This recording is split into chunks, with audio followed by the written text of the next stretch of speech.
You are listening to KC Sports Network, the #1 podcast network for today's Kansas City sports fans. With former players from your favorite teams, informed perspectives, and former insiders, this is the place for you. You can find us wherever you listen to podcasts or on our YouTube channel, all over social media, or our morning newsletter, KCSN Daily, dedicated to your Kansas City Chiefs. KC Sports Network is proudly presented by Emprise Bank, your partner in possible.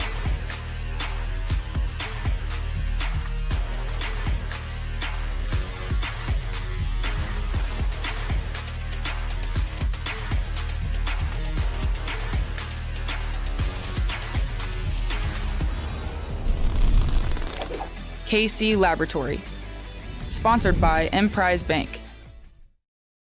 It's a live Victory Monday edition of the KC Laboratory presented by Emprise Bank. You can drive to a brick and mortar bank location, or you can bank from the comfort of your own home. Who you do business with is more important than where they're located.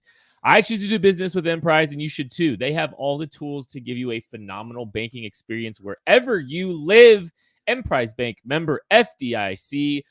Been fun the last 24 hours here at KC Sports Network. We had a lot of great content. You can go back and watch the KCSN post-game show. Thank you to the 21,000 viewers on the second screen watch party that we did during the game. Shout out to everybody there. Shout out to my dear pal. Find him on Twitter at Matty_KCSN.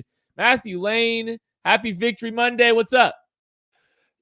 Kent, I think you were the 8th best co-host on the live watch party. According to my grade sheets, you came in at 8th. It was a quality performance. You were great, but not that great.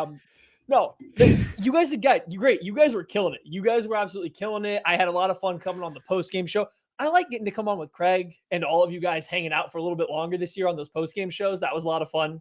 And I guess the Chiefs game was kind of fun. I should mention that too. It's not just about, what we did or something over on that. The Chiefs kicked the Cardinals' butt, according to Kyler Murray, and he was correct. So I'm excited this week. Craig is fine. Some would argue Craig is great. So he's just not here tonight. He's got some work travel stuff. So I don't think he minds me telling you that. So Craig is great. And he's all right. So he won't be with us today. That's all good. Just so I'm watching this game. Jamal Adams on the side. Jamal Adams is getting carted off already. Week 1. Just awful. Sorry, saw that just happen there. Okay, so the Kansas City Chiefs defeat the Arizona Cardinals, and we've had a chance to watch it a little bit more. What's one of like just the takeaways on a rewatch that maybe you had coming out of this game, Matthew? The Chiefs did whatever they wanted on offense. Greg's not here. We'll stick to the offensive side. Good. They did whatever they wanted. You could literally have, like the carnival games, like those traveling little carnivals that show up and they have the dart throw into the balloon wall. The Chiefs were just sitting there on the sideline doing that. And under each balloon was just a concept that they had to go out there and execute. And they did all game long. You want them to go in 13 personnel out of the shotgun, condense one side and throw the ball. Done. You want them to go into 11 personnel, but get in real tight and run like a Los Angeles Rams outside zone. Done. Like they just did whatever they wanted to that poor Cardinals defense. And I couldn't have had a better time watching it.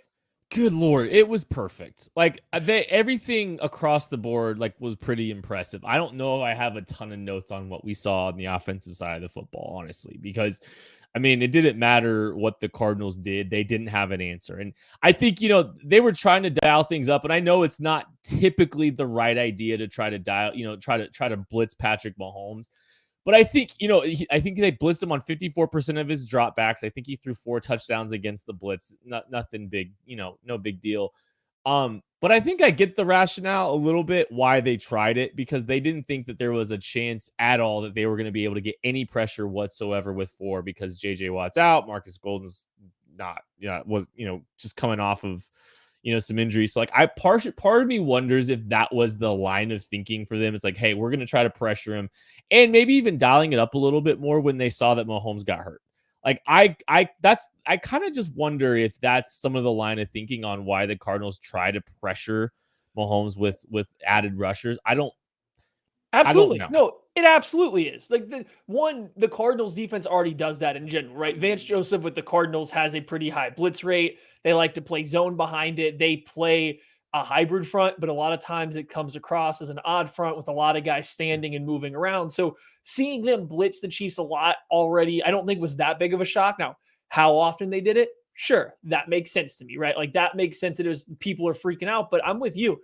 No JJ Watt. They lost Chandler Jones. They just get Marcus Golden back like right before the game.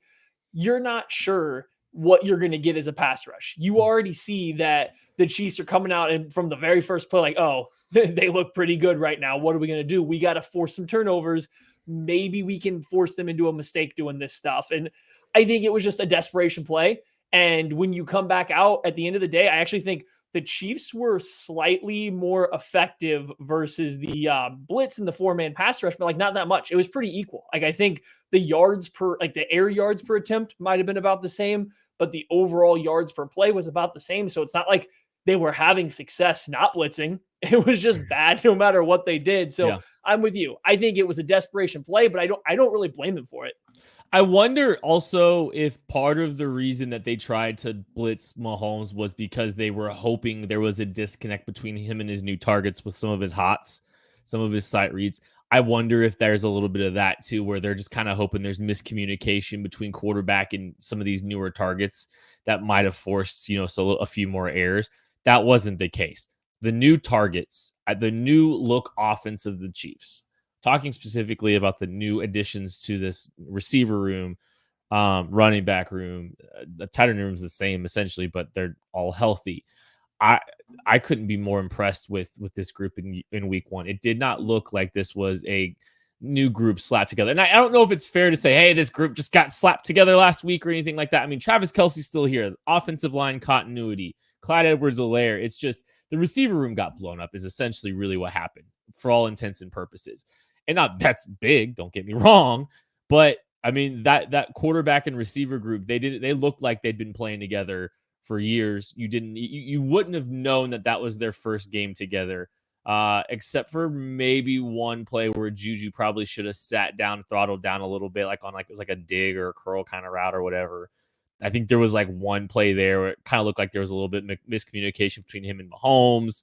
Maybe I think Mahomes looked like he might have been correcting him or telling him what he wanted on that play. But, I mean, look, this team had a lot of those issues last year, and unnamed players, Byron Pringle, had been there for a few years. So, well, but I'm looking at it right now. Juju Smith-Schuster had 8 targets, 6 receptions. MVS, 4 targets, 4 receptions. Sky Moore, 1 target, 1 reception. I'll even count Jody Fortson as a quote-unquote new player because he missed a lot of last year. He obviously played with Mahomes, but he missed some. 1 target, 1 catch. Justin Watson, 1 target, no catches. But for a new group of receivers, that's a lot of completions. They were clearly on the same general page. And Juju Smith-Schuster specifically, I think we've talked about it all offseason, especially as we ramped up towards the season. If you are betting season-long over-unders and you feel comfortable banking on his health, smash every over that you can get on any of his lines. I don't know if they've moved from this first game. I don't know how often stuff like that changes. Not a big betting guy since it is very, very illegal where I live. So take your Juju Smith overs, though. He's the go-to guy at the receiver spot. I think you get a pretty clear picture of what the Chiefs are trying to do offensively. They're trying to attack horizontally across the field. When they want to attack outside the numbers, yeah, there's going to be some shot plays, but a lot of it's going to be content sets, using physical bodies, running corner routes or these out routes. And these are things that Juju is absolutely great at. He's one of the best wide receivers in the NFL versus zone. The Chiefs see a lot of zones. So I just think if he stays healthy, I think this game was a small indication of what just a small indication of what he's about to do all year. And that doesn't mean take away anything from anybody else. It's just, I think he's very clearly the guy. That connection seemed to be the best or the most, I don't want to say reliable, just the go-to move. So I'm still going to remind everybody every week, take your Juju Smith overs on your season totals. You're allowed to bet on things like Juju Smith-Schuster's overs in Kansas. The wait is over. DraftKings Sportsbook, America's top-rated sportsbook app, is officially live in Kansas just in time for football season. That means betting legally on same-game parlays, spreads, money lines, and more anytime and anywhere across the Sunflower State. To celebrate, DraftKings is giving new customers a can't-miss offer.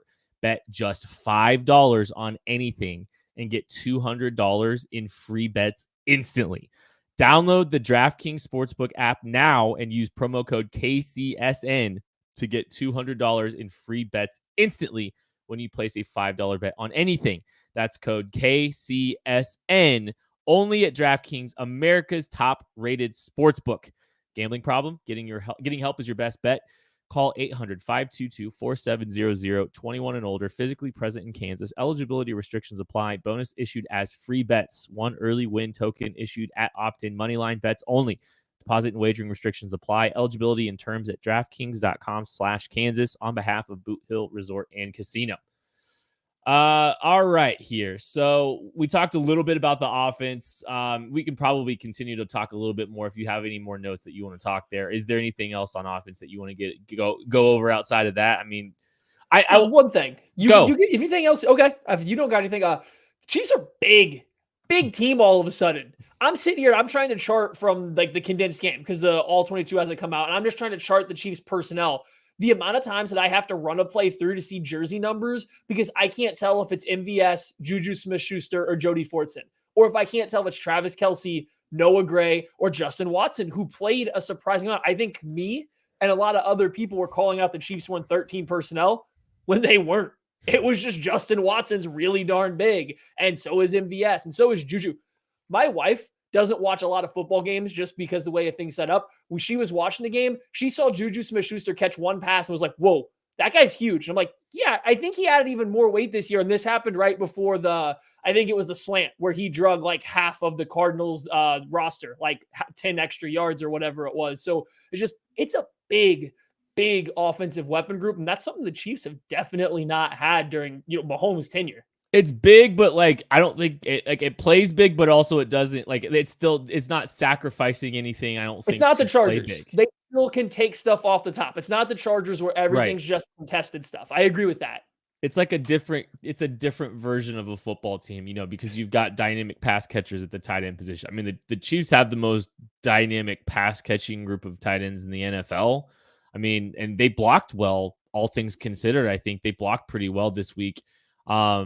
With what they were asked to do. I think the run blocking was pretty good, honestly. So, I mean, again, like there's positive notes there. Like the Chiefs were running. It's like one of the plays I'm writing about tomorrow. The Chiefs ran all crossers with their 3 tight ends. They had 2 coming and they had 1 split them. It's a pretty common kind of rub concept where you're running triple crossers, but you're having the single side crosser kind of split the 2. And I mean, they have Jody Fortson's touchdown cut and Travis Kelce running through, Noah Gray coming across from them. I mean, and they just like they were getting to their landmarks. They weren't slow. They weren't laid out of it. I mean, the timing was really, really good on the play. Oh, and amidst all that, they're throwing this jet motion to McCole Hardman, who's been trying to pepper into the flat all day. A little play action there, a little play action to Clyde. It was just sinister stuff. And like you're talking about making and merging all these skill sets and kind of exploiting the talents of guys. Like that kind of play just creates all kinds of eye candy for defenses, personnel, keys that they're playing off of. And then you've got tight ends that are actually capable of running some of these routes. It was just really impressive. Like, I think that's just like an exemplification of like what Andy is capable of doing and what this personnel and how diverse this personnel grouping can actually be. I was just impressed with some of the little things there. Even schematically, these guys are so smart. Merging, it's almost like being able to merge just concepts perfectly together and play styles perfectly together. I was very impressed specifically with that play. But I'll be reading more about that. You can read more about that article tomorrow. Well, I think that's great. And especially that play, because you're looking at a concept. It's essentially a version of mesh and you're running it in the red zone and you're running it with 3 tight ends, but they're all athletic enough that they're not just lumbering, trying to push through linebackers and stuff. Like you're actually pressuring defensive backs leverage because they're all athletic enough to. And then on the flip side, the Chiefs will come out in 11 personnel and put Watson and Juju or Watson and MVS in a condensed, split. So they're right there almost as wing backs or maybe slightly outside, like a flex tight end, but only a yard off the offensive line. And then they'll run split zone out of that with the 1 tight end actually coming across. But now all of a sudden the defense sees 11 personnel. You're going to put nickel out there at least versus that. Against the Chiefs in the past, I mean, teams wouldn't hesitate to play dime or a light nickel versus that. Now, all of a sudden, you come out in 11 personnel and you're still able to run, some of the Chiefs more downhill rushing attack because you have wide receivers that can block, because Juju's got to be pushing at least 220, about 220, and that's what he looks like. Yeah. And Watson, MVS, good blockers there. So it's just seeing how they were able to do that and then go empty with whatever they wanted to, then come back in and condense an 11 personnel spread out of 13. They were playing mind games with that. I'm sitting here trying to chart it, and the NFL teams are obviously going to do a lot quicker, a lot better job at this, but there's a lot that's going into it. It's a lot of the same formations, but with so many different personnel and so many different play types out of it that I can only imagine what you're doing as a DC coming up against this team right now, especially early in the year, trying to put your finger on what to stop. Well, and they ran the ball well. Like, and you add that into the mix, like, okay, like the Chiefs have shown pretty quickly, hey, look, we can run the football better than we did last year. I think it's fair to say they're able to run the football a little bit better than they were last year. You're going to create more personnel decisions, like to Maddie's point, the defensive side of the ball. How are we going to treat X? Like, these are different, like these are problems that you can add, and then the Chiefs can just adjust based on the kind of personnel groupings that the defensive side is presenting. Are they going to play super light? Cool, we're going to run the football. We're going to run the football well. Play a little bit heavier. Maybe we go a little bit more empty here. You said that you thought they play a little bit more empty than they had in the past.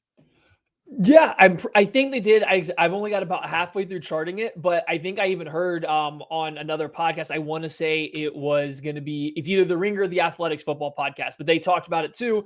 And the Chiefs were actually, Mahomes on empty was throwing the ball about double the air distance on average the NFL did last year out of empty. So they were in empty, not a ton, but more than I think they usually have been as of late. And then they were actually pushing the ball downfield a little bit when doing so.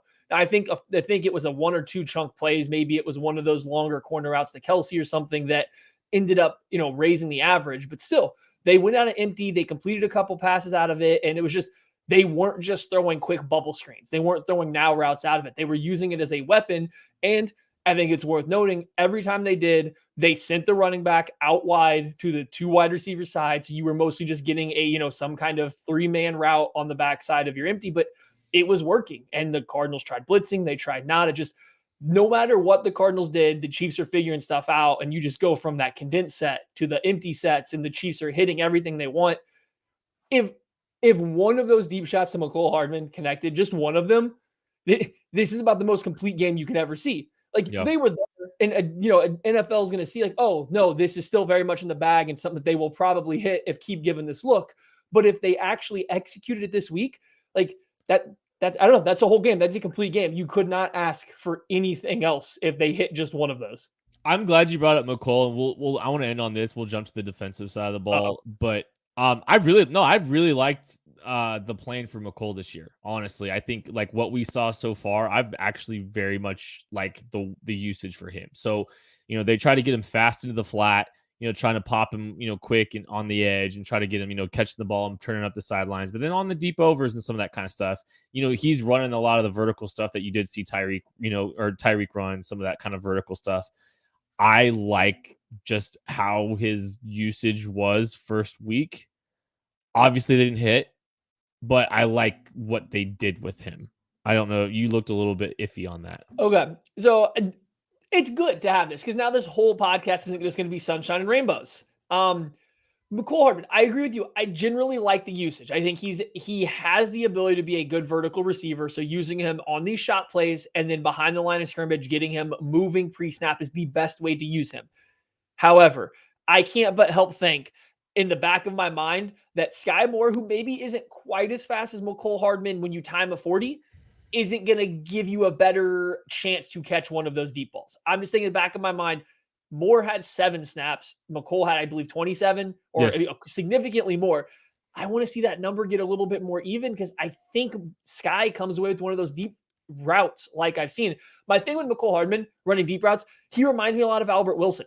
For a guy, and he's faster than Albert Wilson, but for a guy so fast, and McCole Hardman is legitimately NFL freaky fast. If we didn't watch Tyreek Hill for all these years, we would think McCole Hardman's an absolute just freak of nature in terms of his speed. However, when you watch him work vertically, as soon as he has to turn his head to track a football, his speed never changes. He might even slow down at that point in time. He struggles so hard to look over his shoulder and at the very least maintain his speed, but definitely never gets faster. You watch Tyreek Hill or Randy Moss and Deshaun Jackson. These are elite deep ball receivers. They accelerate into the catch no matter how fast they're already running. They can always give you 3 to 4 more steps faster than what they are going. McCole can't do that.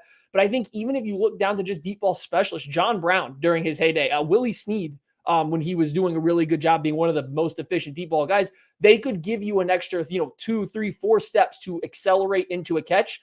McCole just never does that. He can't turn his head over his shoulder and continue to run at his same pace and make the best line to the ball. And I mean, we can say Mahomes missed him by a foot or two, and I'm not disagreeing necessarily, but you would think after this point in time, Hardman would go run after or run through one of these catches downfield, and it never seems to happen.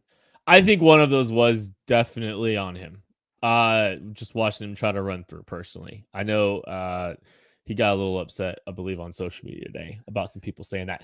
I thought it was really funny, Maddie, that you turned your head away from your microphone when you said turn your head. I was dying laughing, and like the audience is gonna know exactly what happened too. They might even be able to guess. Just the audio only people are gonna know that Maddie, you just like turned your head away from your microphone while I guess I should turn the other way and still kind of caught some of it. You could have done something different. I don't know. Your head may not have been in the right space. Maybe you needed a little bit more caffeine. I don't know. Maybe you needed some Trade coffee. Trade connects customers to the freshest and best tasting coffee they've ever made at home by partnering with the country's best craft roasters. These are independent businesses from big cities and small towns. Trade customers are truly impactful for these independent roasters, often being the largest source of new growth for them. Whether your friends call you a coffee snob or you just know when coffee tastes really perfect, Trade's real coffee experts personally taste test over 450 roasts, so they know exactly what to recommend for you. Their recommendations have been really good for me because I've actually done this and I want a little bit darker roast. They hooked me up in a big way. I've very much enjoyed my coffees from Trade so far. And right now, Trade is offering new subscribers a total of $30 off your first order plus free shipping when you go to drinktrade.com/KCSN. That's more than 40 cups of coffee for free. Get started by taking their quiz at drinktrade.com/KCSN. They're going to ask you all kinds of questions about how you make your coffee even. It's great. But let Trade find you a coffee you'll love. That's drinktrade.com/KCSN for $30 off. Thanks everybody watching. I know the game's going on for the people watching live right now. Hit the like, hit the subscribe button, leave some comments. We're going to ask some questions, or we're going to answer some questions. I think a few questions before. Wyoder says I transition like Chris Paul. Hey, thank you. Yeah, there might be one more coming up here in a little bit. But yeah, hit the like button, hit the subscribe button. We've got 17 shows, I believe, running weekly about the Chiefs on KC Sports Network. So we've got all kinds of content. Former players, Jeff Allen, Mike DeVito, I believe their show posted today. You're going to get and Matt Hamilton, for the producer at Good Morning Football, and Matt Castle are doing an incredible film breakdown series. Craig Stout and Derek Johnson, you ever heard of him? They're doing a video breakdown too. We got all kinds of really great stuff here on KC Sports Network. It's been a lot of fun. Hit the like, hit the subscribe button, please. Helps us grow this channel, helps us grow our shows. All right, let's talk defense to honor Craig Stout. Same question off the top. Anything rewatching that caught your eye about the defensive side of the ball?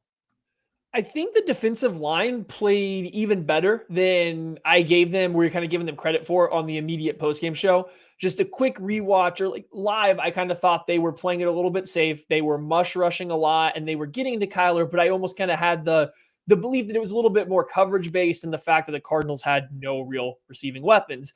But going back and watching it, I don't know. The stunt game was working really well. Chris Jones was dominant. George Karlaftis was really good. Like, I don't think he was winning that cleanly necessarily, but he was being a nuisance. Even outside of his, NFL defensive rookie leading 6 pressures, he was just being a nuisance all game long. I think Frank Clark flashed a couple times. Like, I think the defensive line played really, really good. Was Joe Colin huge in the Cardinals game, or was the Arizona Cardinals O-line that bad? A little bit of column A, a little bit of column B. I think Colin's stunts, like his experience working with a defensive line or defensive units that have run a few more games and twists traditionally than Steve Spagnuolo has in Kansas City. To me, that really jumped out. And I think you saw the Chiefs look really good on it. They're guys that were spiking through, were buying in. You saw on Carlos Dunlap's sack, Chris Jones was underneath. He grabbed Rodney Hudson by the chest and just held him. He just pulled him in and held him in. That's just a veteran move that every defensive tackle in the history of the NFL does on these kinds of stunts. But just seeing the Chiefs, and especially somebody like Chris Jones, who does hunt for his own stats from time to time, come out and make that move, I think you can credit that to Colin a little bit. And I think just the general overall twists and stunts they were doing up front, it definitely has his fingerprints, but they were all over Kyler Murray. They were in his head, whether they were rushing forward, whether they were blitzing, no matter what they were doing. That defensive line maybe wasn't quite dominant. Like, they weren't the Pittsburgh Steelers versus the Cincinnati Bengals, but maybe a half step away from that, to where it was something that the Cardinals had to keep in the back of their mind for every play call, for every drop back throughout the entire game. I'm glad you brought up Joe Colin, sorry, I didn't see who mentioned Joe Colin, but I was glad someone mentioned it, because I'm going to read this from Matt McMullen, does great work with the Chiefs. George Karlaftis, Chris Jones, and Mike Dana recorded 6 pressures each yesterday. Only Max Crosby had more among all players, and the Chiefs pressured Kyler Murray on 43% of his dropbacks. That is a disgusting. That's a disgusting amount of pressure that the Chiefs front was able to put.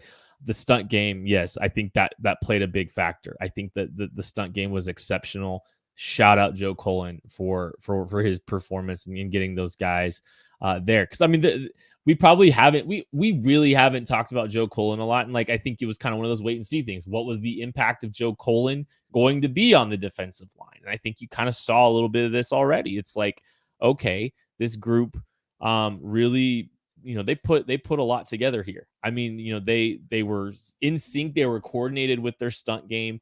I thought the discipline with the contain rush was outstanding. Like, I think they did such a great job of sticking to their game plan, containing Kyler Murray, forcing him to try to operate in the pocket. And Kyler was flustered. He was just flustered across the board.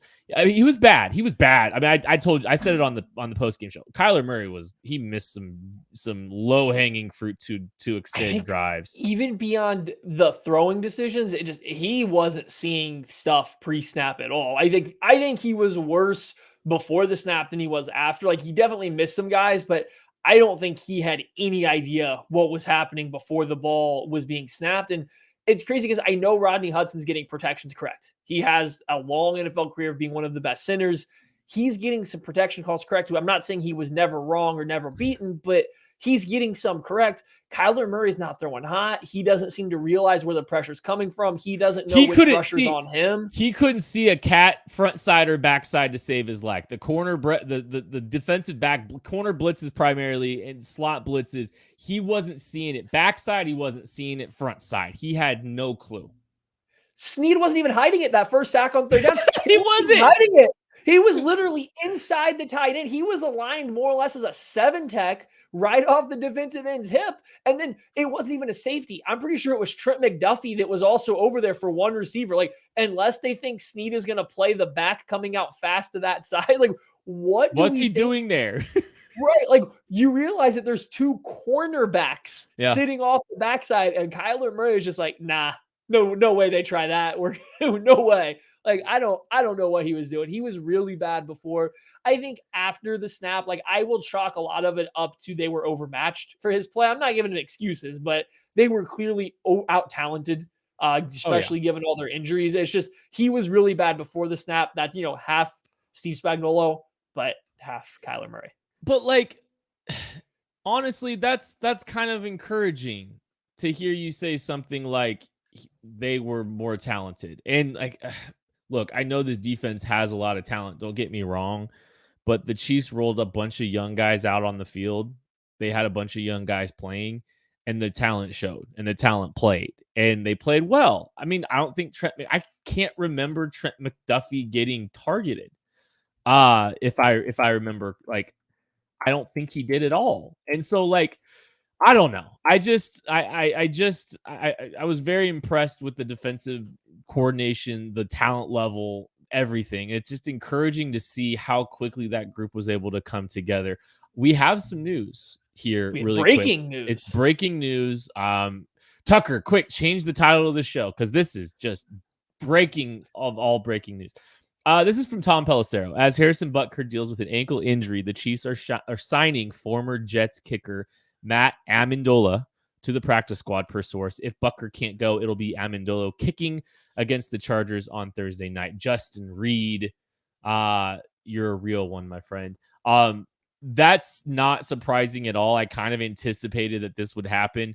Here's the beautiful part of how this whole situation works out for the Chiefs. I've been thinking about this a little bit. I kind of had a feeling a kicker was going to be signed to the practice squad specifically.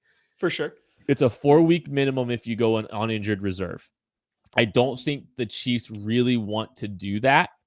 It's 4 weeks, right, Matthew? I believe it's four weeks. Okay. I don't think the Chiefs want to put Harrison Butker on IR, obviously, and then hopefully they won't have to, and hopefully this isn't a lingering, ankle issue. But this is the beauty of the practice squad, because I think Matt Amendola, he can come in and he can have a couple games here activated from the practice squad without sacrificing a 53-man roster spot. This is a beautiful situation for the Chiefs. They can put him on the practice squad. They can play him for a couple weeks if they need to. And guess what? If Harrison Butker can't make it, another week or two, they can do it again with a different kicker. I mean, so they they have some flexibility here with the practice squad that's going to let them weather the storm of Harrison Butker's absence. I think that's really valuable. It's a valuable piece with the whole practice squad thing. I think your theories on why to build a roster like that is very good. I'm going to give you the film breakdown, the statistical breakdown. No, I'm not watching film on Matt Amendola. I hope Justin Reed still does kickoffs, because Matt Amendola's career, he's a second-year kicker. He only played 11 games. His career touchback percentage is only 57%. You know what Justin Reed's is? 100. Right? Get this weak-legged kicker off my kickoff team. Even worse, on field goals over 40 yards, he was 2 for 8. The Chiefs are about to get a lot more aggressive on fourth down in that kind of weird zone where you don't know if you're kicking a field goal or not. If he's your kicker, it does not seem like he has the strongest of legs, or at least he's not accurate. But if I'm combining, those long field goal stats with the touchback percentage, not great, Bob. So let Justin Reed kick off. Dave Toub asked him, I don't even know if you can kick off. Can you do it? And Justin Reed just goes, do you want me to put it out the back of the end zone? That was his response to can you kick off? Like, let him keep kicking off, because at least you're getting the touchbacks. And worst case scenario, oh man, your kicker has to make a tackle. Weird. It's only like the third best tackler on the Chiefs' entire team that has to do it now, instead of a Matt Amendola who can't even kick the ball out of the end zone. More news on the Matt Amendola front. And if this tells you, I don't think Harrison Butker is going to play, because Tom Pelissero also reports Matt Amendola won a 6-man kicker derby today in Kansas City. That also included Cameron Dicker, Elliott Fry, Chase McLaughlin, Cody Parkey, and Tristan Vizcaino. They had 6 kickers in for today. They're doing a lot of due diligence for insurance policy. I mean, I know you're supposed to shop your insurance every year, but I just saying, seems like a lot of overkill if you're not having to put that guy in a crucial Thursday night football game. Just saying. I think it's wild that a sub 70% field goal kicker won a kicker competition. Like, that's what just lets you know it's such a mental sport, though, right? Like, it's such a mental position. It doesn't matter how good you are at kicking necessarily. It's just where are you at mentally on the day and how do you get yourself right? Because he, like I said, second-year kicker, it's not like he's played a lot, but it's not like he was a good kicker last year for the Jets. In fact, I'd actually say he was pretty bad, judging by the stats. But he came in and won the competition versus guys that have been around the league. I don't really care. If I see more than 2 non-touchback kickoffs, and especially if they get past the 25, I'm going to be furious, because Justin Reed should be out there kicking all of them. Hey, hit the like, hit the subscribe button if you're watching right now. Leave a comment. Let us know if you like the show, what's going on here. Do you have anything else on defense, or do you want to answer a few questions before we get out of here? I feel like we have to do Craig proud. We can't talk more about a kicker signing than we did the defense. And we did. I've been watching for time. We're well within our rights. I want to talk about the secondary briefly here. I think L'Jarius Sneed was great. I think everybody knows Chris Jones had a great game. I think L'Jarius Sneed was a very close second. I thought he was actually really, really good coming up in run support, playing outside, inside. He made a couple nice plays on the ball. So I thought Sneed was really good, and that was nice to see. He did have some early season struggles last year where he was giving up a little bit more separation than he wanted. So for a guy that's kind of the unquestioned cornerback one for this team, that was good to see. Conversely, I think the Cardinals had a plan to go at Rashad Fenton, and I don't think it was a bad plan. But this was the plan when first-round rookie, undersized corner Trent McDuffie was in the game, and the Cardinals didn't throw at him. Instead, they threw at Rashad Fenton, and their one drive that had success was kind of at Fenton. Now, I know McDuffie's dealing with a hamstring injury. Doesn't look like he's going to be ready to play it this week. Maybe not for a little bit, just judging by the fact that he's already fully out of this practice. I would have loved to see Jalen Watson come in for Fenton. We're obviously not going to get it right now. I think he's going to play in McDuffie's place when the Chiefs go into their nickel. It's just, it's something to keep an eye on. If Fenton keeps being the player picked on by opposing quarterbacks, the way that Steve Spagnuolo is playing rookies this year, I don't know if it's entirely unfeasible that we see Watson or maybe Joshua Williams start to push Fenton for some playing time. Not that he was bad. He just was clearly the guy being targeted by Kyler Murray and the Cardinals. I'm going to say this about Jalen Watson. We're going to get to find out a lot about him this week, but also I said this on the post-game show. I think this is the right week if you're going to miss for Trent McDuffie. And obviously, I think we're all curious to see him against the bigger receiver. But like when we all talked about Trent McDuffie and the arm length and the size and all that stuff, the concern was like, if you're in the back of your head, you're like, this team plays Mike Williams twice a week or twice a year. So like Mike Williams is a potential nightmare matchup for a guy like Trent McDuffie. So I'm curious to see how Jalen Watson, Joshua Williams are able to play in his stead. I'm guessing Trent McDuffie's not going to play because he did not practice. So there is that. Real quick, you might start noticing there are strange tall boys of beer in the bottled water section of your local stores. Guess what? It's not beer. It's actually mountain spring water from the Alps, and it's called Liquid Death. Why is this water called Liquid Death? Well, because it will brutally murder your thirst. And their infinitely recyclable tall boy cans are helping to bring death to plastic bottles. They also donate 10% of their profits from every can sold to help kill plastic pollution. Go get Liquid Death at your local Woodman, 7-Eleven, Roundy's, or Hy-Vee, or find a Liquid Death retailer near you with their local or with their store locator tool at liquiddeath.com/KCSN. That's liquiddeath.com/KCSN. I had this stuff in Arizona. It was delicious. Had it with a nice bagel. Don't make fun of me for eating carbs, Matthew. We're going to take some questions here to close the show out. So start getting some of those in here. I do want to talk about something really, really quick before we start answering some of those questions. And Tucker, you can get a few ready to throw them up. Because the Chiefs play on Thursday, we actually had an injury report for both teams. So Harrison Butker did not practice. I mentioned Trent McDuffie did not practice. And I believe these are technically just like if the Chiefs were going to practice, this is what they'd be, because I don't think they're actually getting out on the field today. Orlando Brown, limited participant with a knee. Okay. Yikes. Trey Smith, limited participant with an ankle. Juju Smith-Schuster, limited participant with a shoulder. Justin Watson, limited participation with a chest. Patrick Mahomes, full participant with his left wrist, and Justin Reed, full participant with his hand. Not practicing for the Chargers was Keenan Allen, J.C. Jackson, and Donald Parham Jr. Full participant, Rayshon Slater and Drew Tranquil. So there's your rundown. Don't like how big the list is. Don't like that Orlando Brown Jr. is a limited participant already with a knee injury. Not great. But let's go ahead and get some of these questions up. I'm guessing this is Joshua Williams. Morgan C asked, did Joshua Williams even play, and how did he look?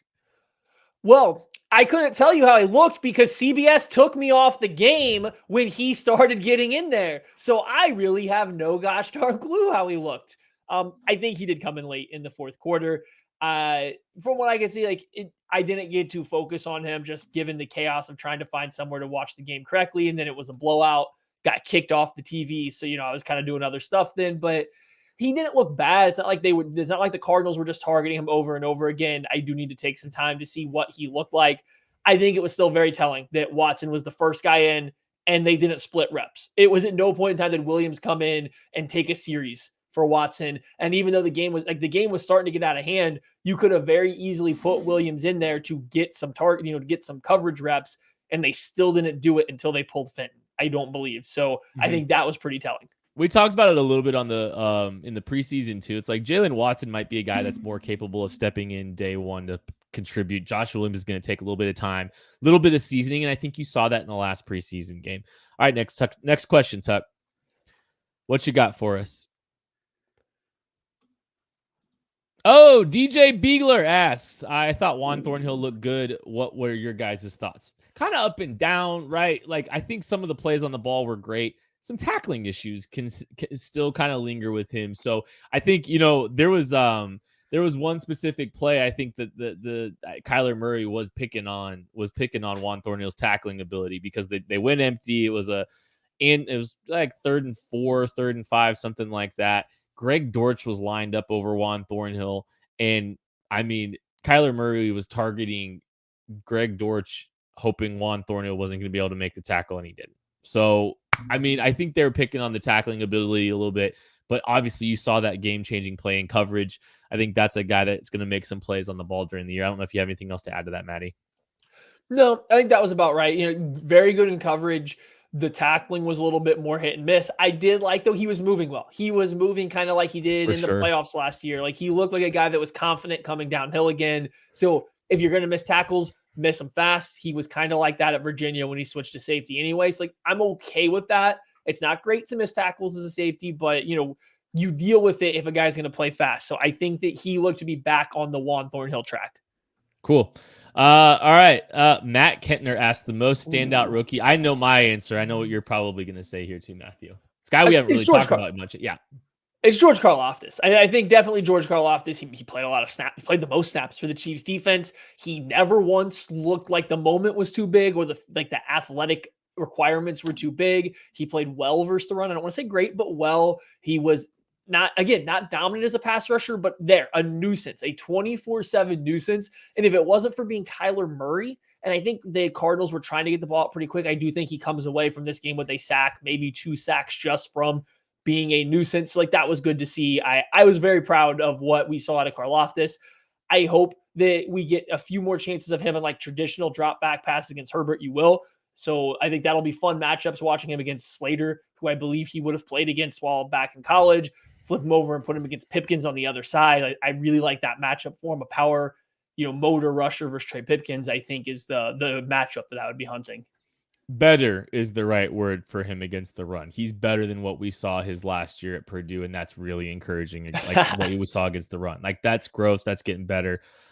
Yeah, you get the pass break up there too. I do want to give a shout out to Isaiah Pacheco. I thought he looked really good running the football as well. Ran hard. I mean, he was running real hard. I know it was late in the game, but I would like to see him get a few more opportunities earlier in the game. And I mean, this committee at the running back position is going to be interesting as the season goes on, because I do think you could see Isaiah Pacheco get a few opportunities and maybe eat into Clyde's a little bit. Clyde looked good too, though. There's some good things there. You like to see it. All right, let's get one more question. Looked good. Sky looked good as one target. I'm going to put it in there. Like, it's one target. You can't read too much about it, but made a catch, broke a tackle, almost ripped it all the way to the end zone. Just give him more reps. Good return. Good in the good return game too. Like, I mean, consistent too. Like, very consistent in the return game. Yeah. You got to be pleased with everything you saw. I mean, hey, the rookie class looked good, man. The rookie class looked really good. One more before we get out of here, Tucker.